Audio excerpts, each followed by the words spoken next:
দেশের বিভিন্ন জায়গায় বাংলা নতুন বছরকে বর্ণাঢ্য আয়োজনে বরণ করেছে বিএনপি।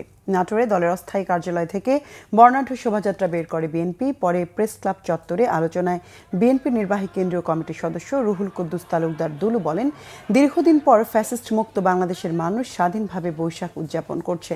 টাঙ্গাইলে শহীদ স্মৃতি পৌর উদ্যান থেকে বের হওয়া শোভাযাত্রায় উপস্থিত ছিলেন বিএনপির ভাইস চেয়ারম্যান আহমেদ আজম খান ও দলের প্রচার সম্পাদক সুলতান সালাউদ্দিন টুকু।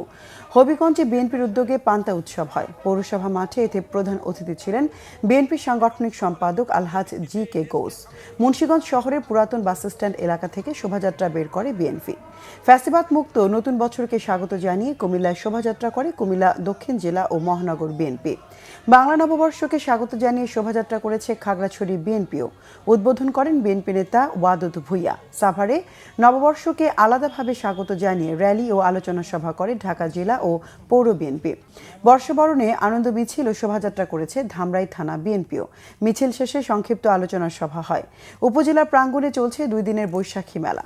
নারায়ণগঞ্জের রূপগঞ্জে নিজ বাড়িতে নববর্ষ উদযাপন করেন বিএনপির কেন্দ্রীয় নির্বাহী কমিটির সদস্য কাজী মনিরুজ্জামান।